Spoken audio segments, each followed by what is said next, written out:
এখন আমি একটি প্লাজো কাটিং করতেছি। এই প্লাজোর ঝুল হচ্ছে 39 ইঞ্চি এবং পায়ের ঘের হচ্ছে 15 ইঞ্চি এবং এই প্লাজোতে কলি হবে। তো আপনারা দেখেন এই কলি দিয়ে কিভাবে একটি প্লাজো কাটিং করতে হয়। আপনারা এই ভিডিওটি দেখলেই বুঝতে পারবেন যে একটি কলি দিয়ে প্লাজো কিভাবে কাটিং করে। তো চলুন আর কথা না বাড়িয়ে ভিডিওটি শুরু করা যাক। আমি এখানে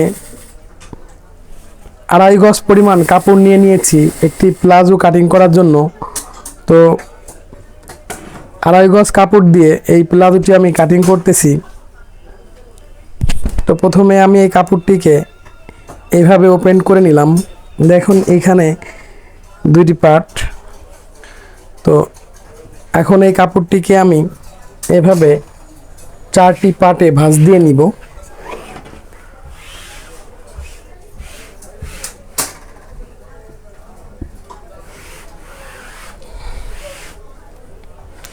চারটি পার্টে ভাঁজ দিয়ে নিলাম। তো এখন আমি এইখান থেকে এই পায়ের নিচে যে কাপড়টি ভাঁজ করে দিব, তো সেজন্য আমি এইখান থেকে 1.5 ইঞ্চি পরিমাণ কাপড় দাগ দিয়ে নিচ্ছি। তো দেখেন আমি সোজা করে 1.5 ইঞ্চি পরিমাণ কাপড়টিকে দাগ দিয়ে নিলাম। এখন এইখানে পায়ের মোহরি হচ্ছে 15 ইঞ্চি। তো আপনারা যখন এইখানে কাপড় ডাবলে থাকবে তখন আপনারা এখানে মাপ দেওয়ার জন্যে যাই থাকবে না কেন, যদি 20 থাকে তাহলে 20-এর অর্ধেক 10-এ দাগ দিবেন, যদি 15 থাকে 15-এর অর্ধেক 7.5-এ দাগ দিবেন। তো আমি এখানে 15 ইঞ্চি পার ঘের, তো সেজন্য আমি এখানে 7.5 ইঞ্চিতে একটা দাগ দিচ্ছি, অর্থাৎ 7.5-এর ডবল হচ্ছে 15 ইঞ্চি। এবং এইখান থেকে আমি 1 ইঞ্চি পরিমাণ কাপড় এক্সট্রা নিয়ে নিচ্ছি সেলাইয়ের জন্যে। এখন আমি এই পায়জামাটির ঝুল মাপ দিব। তো এই পায়জামাটির ঝুল হচ্ছে 39 ইঞ্চি। তো দেখেন আমি এইখান থেকে 39 ইঞ্চিতে একটা দাগ দিচ্ছি।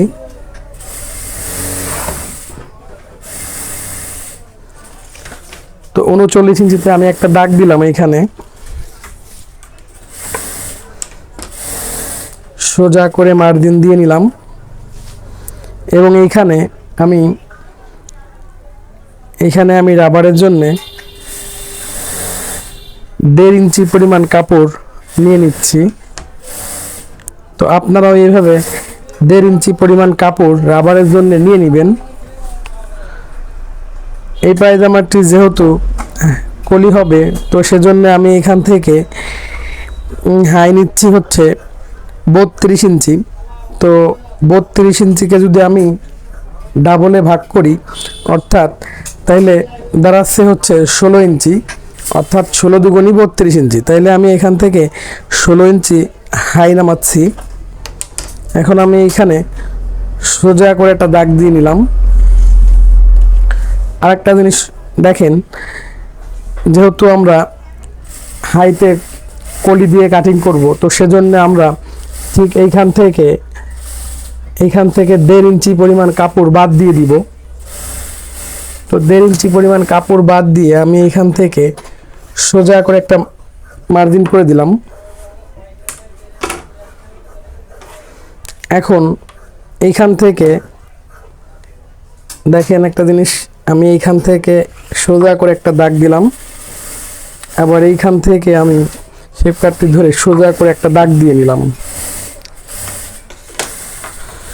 আমি যেভাবে পায়জামাটা কাটিং করার জন্য মার্জিন করলাম, আপনারাও ঠিক একই নিয়মে এই পায়জামাটি মার্জিন করবেন। এই পায়জামাটি এভাবে কাটিং করলে অনেক সুন্দর হবে। তো আমি এখন এই পায়জামাটিকে কাটিং করে দেখাচ্ছি।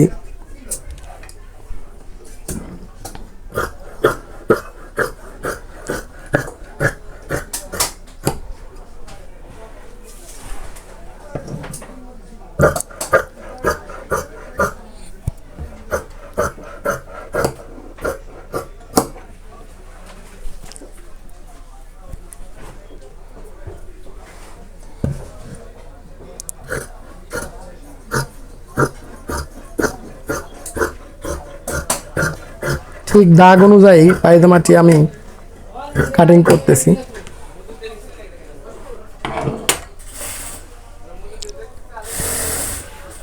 দেখেন আমি পায়জামাটি কাটিং করে ফেলছি। তো আপনারাও ঠিক এই একইভাবে পায়জামাটিকে কাটিং করবেন।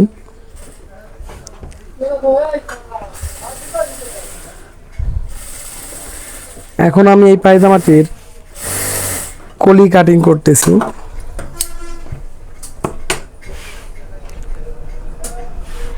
এই পায়জামাটির কলি কাটিং করতেছি। তো এই পায়জামাটির কলি কাটিং করার জন্য প্রথমে আমি এই কাপড়টি ডাবলে নিয়েছি, দেখেন এখানে ডাবলে। তো এই কাপড়টিকে আমি এভাবে কোনাকুনি ভাঁজ দিয়ে নিব।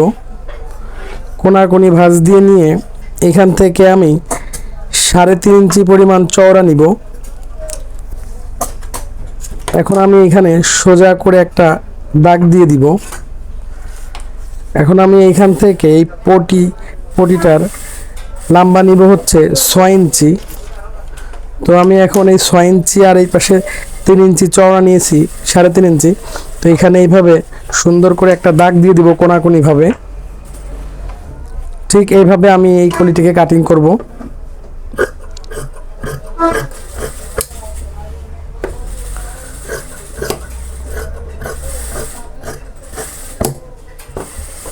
তো এই যে দেখেন এই পটিটি কিন্তু কাটিং করা হয়ে গেছে।